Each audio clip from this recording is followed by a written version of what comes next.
제가 항상 도너츠 그리잖아요. 강의 중에. 이거라고 생각하시면 돼요. 그래서 이 전체는 이 에고의 세계, 만물을 나타내고 그 만물의 근원이죠. 이게 보면 재밌는 게 만물은요, 이 점, 수학적으로 이 원주의 점을 얼마나 찍을 수 있을까요? 수학적으로 무한합니다. 이 사이에 또 점이 있어요. 이 사이를 벌리면 또 있어요. 벌리면 또 있어요. 재밌죠? 사실 무한한 점인데 그 무한한 우주, 무한한 만물의 중심은 하나예요. 그래서 그 하나인 중심자리를 말합니다. 그래서 거기 태극을 그린 거예요. 태극. 그래서 이거는 제가 지은 게 아니고 봉호 선생님이 태극을 얘기할 때 R이라고 그래요. R. 그래서 R. 그래서 예전에 우리 민족 철학이 R 철학이요. 그래서 그런 게 이제 R이랑도 분명히 연계가 있을 것 같아요. R. 얼 다 같습니다. 이 아래야 하잖아요. 그러면 이 앞에 한을 붙이면요. 한울도 되고, 한알도 되고, 한얼도 되고.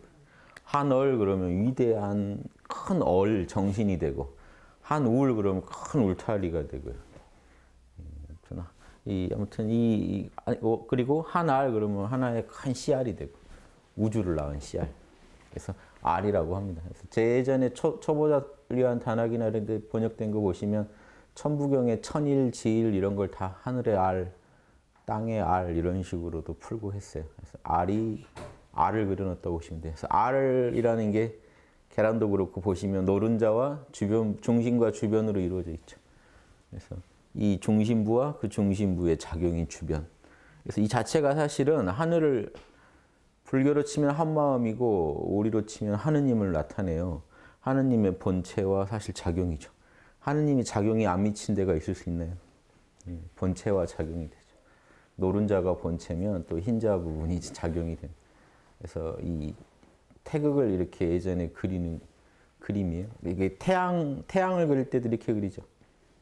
그래서 실제로 동양에서 예전에 환하다, 인 그러면 예전에 하느님을 한문으로 표현한 거겠죠. 우리는 한자 이전에 이미 발음이 있었을 테니까 그러면은 그렇게도 볼 수 있어요. 둘 다 이걸 그리면 이거예요. 한인 그러면 씨앗인자거든요. 안에서부터 자꾸 커져가지고 밖으로 이렇게 밀고 나오는 게 씨앗입니다. 안에서부터 자꾸 이 작은 범위 안에서부터 커져 나오고 있다는 거예요. 원인 인자가. 그게 원인이 되고 씨앗이 돼요. 한인 그러면 요 씨앗 자리를 중심으로 말하는 겁니다. 이 하느님의 작용 중에 이 중심의 씨앗 자리, 하느님의 본체적인 면이요. 그게 씨앗으로 우주가 돌아가니까 우주의 씨앗이 되는 자리. 환웅 그러면 이건 수컷의 웅자인데 이 울이랑도 통한다고 봐요. 한울. 그래서 큰 그 영향력이죠. 왜냐하면 이 수컷새가 이렇게 날개를 펴면 동그랗거든요. 큰 이 웅장한 어떤 그 영향력을 나타내요. 힘을. 그 씨앗이 우주 전체에 미치는 힘의 범위가 여기까지입니다. 여기까지 이 씨앗이 힘을 미치는 거죠. 그래서 예전에 이집트에서도 태양을 이렇게 그려요. 저 알 모양으로 태양을 그리는 게 태양과 태양이 미치는 빛의 범위예요. 영향력의 범위. 태양이 태양계까지 영향을 미치겠죠. 그러면 거기까지를 이렇게 하나의 알이 되는 거죠. 중심과 주변부. 태양과 태양을 둘러싼 별들이 태양계가 되듯이. 이렇게 해서 하나님의 작용을 본체와 작용으로 보면은 환웅 그러면 본체와 작용 이렇게 보시면 되죠.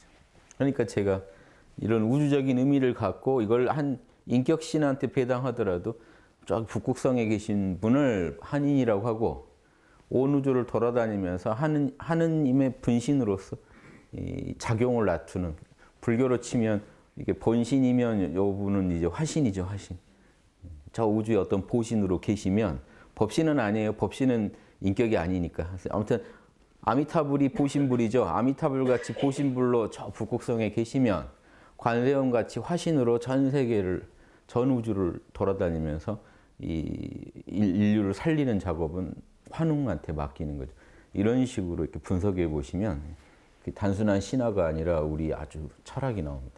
하느님에 대한 철학, 그걸 또 인간한테 투영해서 인간 중에서도 또 그런 하느님의 작용을 하는 인간의 어떤 모습까지도 우리가 느껴볼 수 있죠. 그래서 우리는 알 그리니까 저걸 꼭 빨간색으로 그릴 필요가 없고요. 저거는 이제 붉은 태양을 좀 의미해서 그려본 건데 꼭 빨간색, 왜냐하면 천부경에 이 알자리를 태양악명, 태양처럼 광명하다 해서 그려본 거고요. 그냥 뭐 검은색으로 보통 그냥 그려놓으면 알 모양만 그려놓으면 돼요. 그래서 뭐 색깔이야 다양하게 악당에서도 앞으로 아마 저걸 많이 쓸 겁니다. 알. 그러면 이게 재밌죠. 저기 불교는 원불교 원 쓰죠. 불교는 원도 쓰고 점 3개 찍죠. 알을 하나를 안 하고 3개를 했었어요. 그거는 하나가 삼태극이죠. 하나의 알에는 꼭 최상용, 청지인이 들어있다는 거.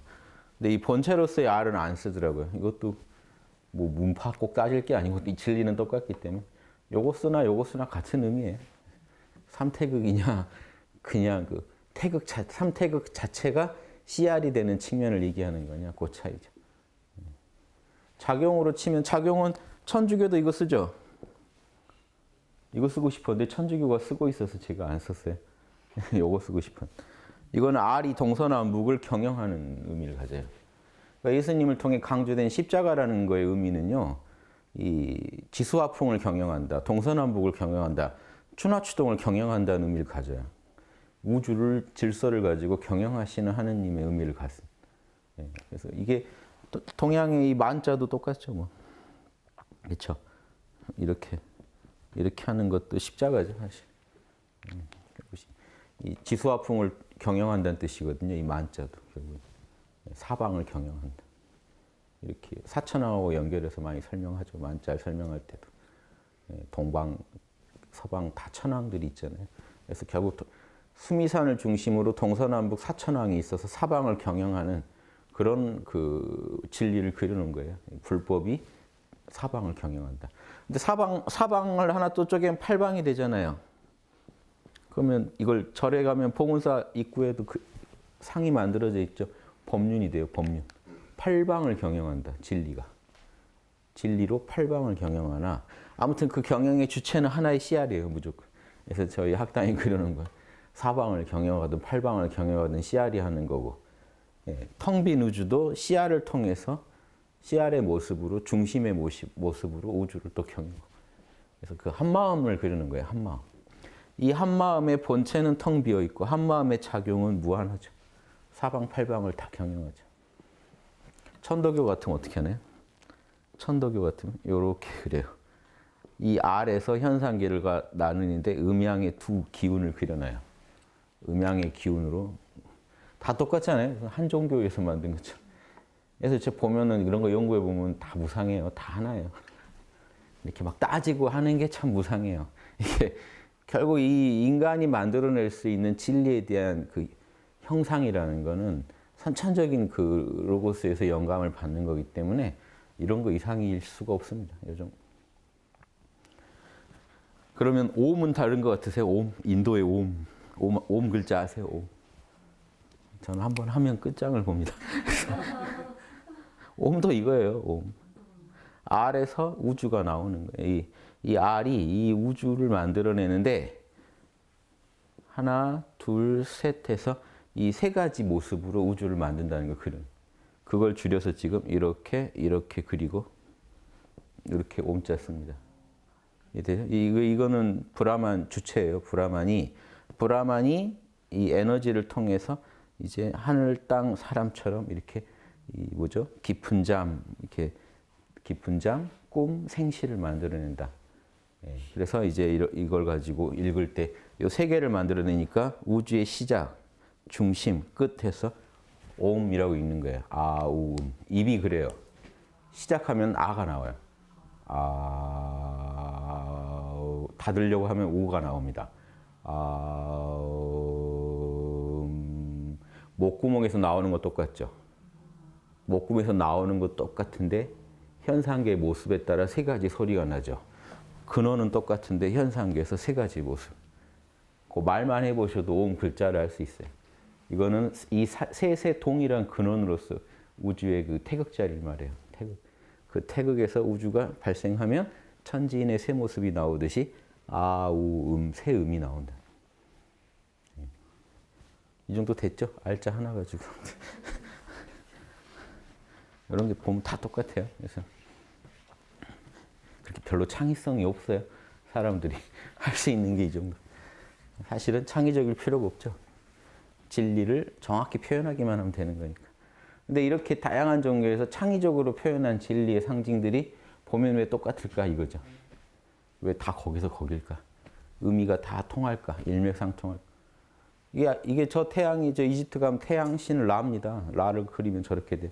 이집트 벽에 저게 그려져 있어요. 우리가 말하는 알이 그대로 그려. 뭐 이런 거 생각하면 재밌지. 그러니까 뭐 니꺼 내꺼 따질 게 아니고 그런 의미다 하는 거죠. 인간의 뇌에서 그 로고스를 구현하다 보면 저런 그림밖에 안 나와요. 그러니까 하나를 알면 다 알 수 있는 겁니다, 원래. 저런 건 언어가 안 붙으니까 더 이해하기 쉽죠. 언어는 다를 수 있지만 우리가 그림은 언어를 초월해서 같이 이해하고 느낄 수 있잖아요. 그림물을 그려놓은 상징물도 의미가 있어요. 그 의미에서 인간이면 동일한 걸 느낄 수밖에 없거든요. 그런 것도 한번 생각해 보시고. 또 다른 궁금한 거. 칼이 뾰족하니까 세모를 상징하는 거죠. 그게 이제 달라요. 어떤 전통에는 청동 거울이 동그라니까 하늘을 상징하고, 청동 방울 있죠. 방울이 이렇게 팔방으로 방울돼. 법륜이랑 똑같은 게 있습니다. 우리나라에도 팔방으로 청동 방울 이거 보셨어요? 여기 끝에 이렇게 방울이 들어 있고요. 지금 이런 거죠. 예. 본 거 같으세요? 8개 되나요? 2, 3, 4, 6개인가요? 7개. 7개. 6개 하면 6바라밀이 돼버리. 아무튼 이렇게 어디 유물감이 있어요. 청동방울. 이거 흔들면 여기 안에서 방울 소리가 납니다. 그게 8방으로 나눠진 거니 이게 땅을 상징하고, 이제 검이 옛날 뭐죠? 비파형 청동검 생각해 보세요. 삼각형을 상징. 이런 전통도 있고, 대종교 실제 가면은 대종교에서는 또 뭐죠? 오기. 이런 오기 있죠.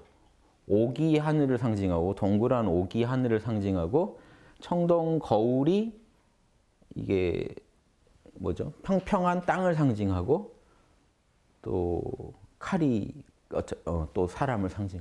이렇게 설명할 수도 있고, 뭐 이렇게 또 설명하는 것 따라 다릅니다. 그래서 그것도 이해하시고요.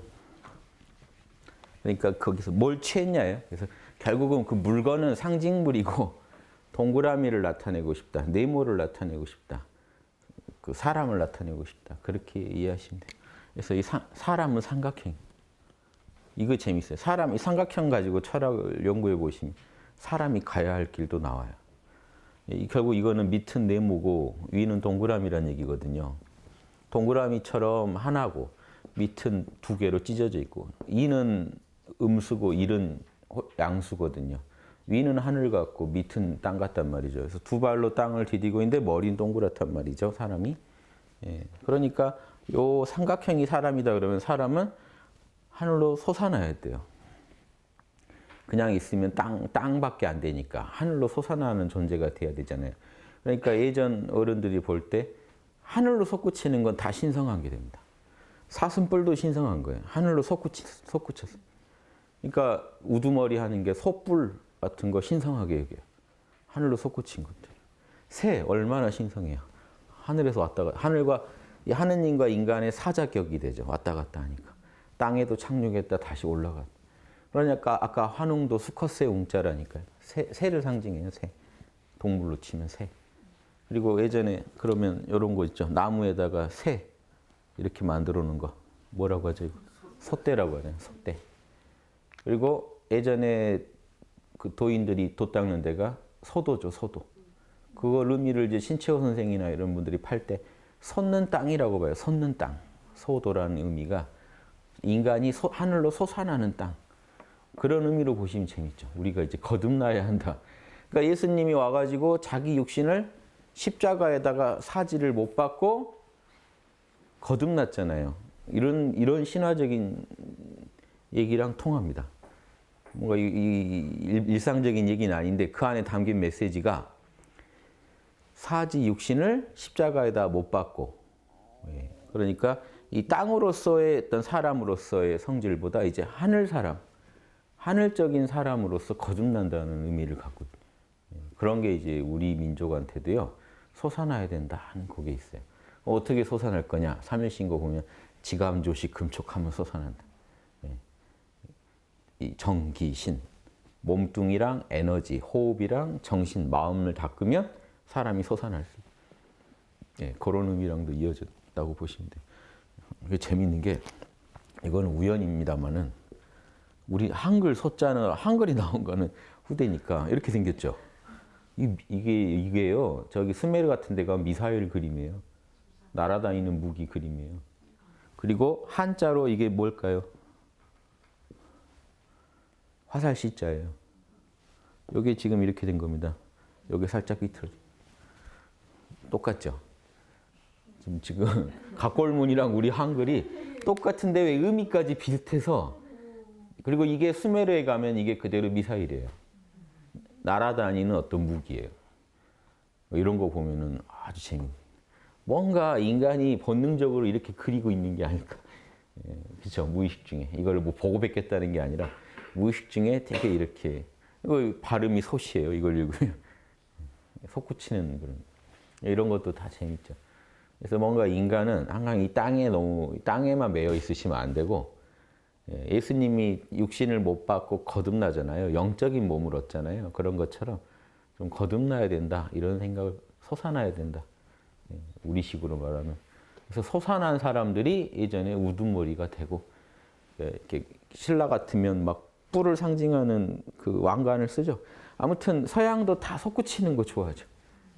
교회들이 다 로켓 모양입니다.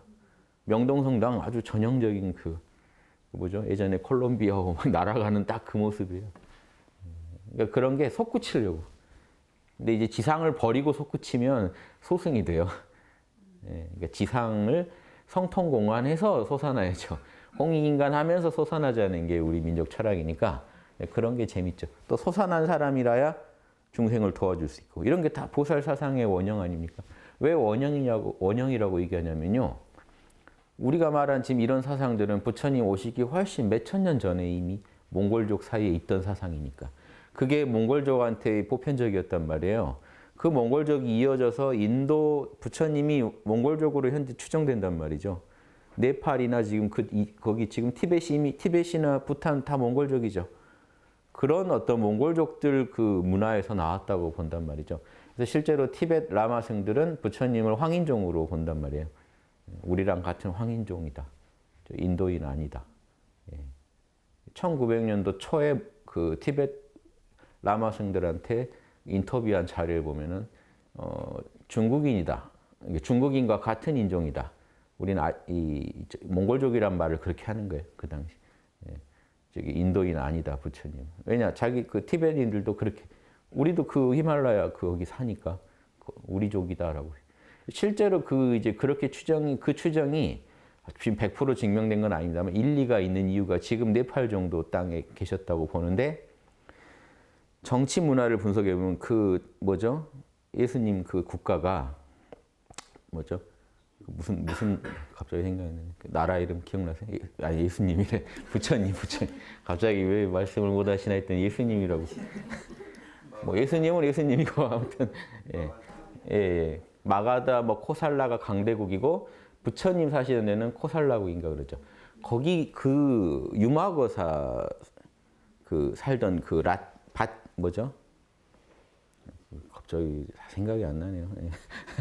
그 족속들이나 다 거기 문화가 같아요. 정치 문화가 다 같아요. 다 몽골적으로 현재 추정돼요. 왜냐하면 합의 문화예요. 몽골족 문화들은 그 정치 그 제도들이 아리안식하고 달라요. 아리안식은 좀 이렇게 아주 그 강력한 중앙 집권 하에서 통제된 정치를 좋아하고 이 몽골족들이 다스리는 국가는 합의를 통해 결정하는 걸 좋아해요. 회의 문화가 되게 발달해 있어요. 그래서 징기스칸도 쿠릴타이라고 그 부족장들이 모여서 회의를 해서 중요한 건 다 거기 회의에서 결정해요. 근데 회의가 거대하죠. 부족장들 다 모여서 결정하니까. 신라의 화백회의나 다 똑같아요. 몽골족들은 왕이 혼자 마음대로 하는 게 아니라 회의를 통해서 결정하는 식을 중시하는데 그때 정치 문화를 분석해 보면은 불경에도 나오죠. 그 부처님 나라 말고도 다른 그 유마거사 살던 그 나라에 대해서 어떤 왕이 그 강대국 왕이 치려고 하니까 그 나라는 늘 모든 일을 회의를 통해 결정하지 않는가? 그 나라는 서로 이렇게 존중하고 이렇게 합의를 잘 하지 않는가? 올바른 것에 있어서 이런 얘기를 쭉 물어보면서 아난다한테 그런 나라는 안 망할 거야 라고 해버리니까 그 강대국 왕이 뜻을 접죠. 부처가 동의하지 않는구나. 그러니까 그 정도로 그 문화가 이미 초기 불경 안에도 다 소개돼 있어요. 어떤 정치 제도를 가졌는지 이제 이런 모습이 몽골족 특성이기 때문에 현재 그렇게 추정을 많이 합니다. 그래서 100% 확실한 건 아닙니다만 그래서 그런 확률이 있어요. 그래서 그런 부분도 생각하시면 그러니까 보살 사상의 저 원형에 이런 몽골족들이 갖고 있던 이상적인 인간형의 모습이 투영될 확률이 크죠. 왜냐하면 군자의 모습과 너무 똑같거든요. 보살은 동이족들이 추구했던 군자라는 이상형과 지금 인도에서 대승불교에서 제시된 보살이라는 이상형이 너무 똑같은데 인도의 이상형은 아니에요. 인도인들, 아리아인들의 이상형은 그게 아니거든요. 해탈한 사람이, 열반에 들어가 버린 사람이 이상적인 사람이지.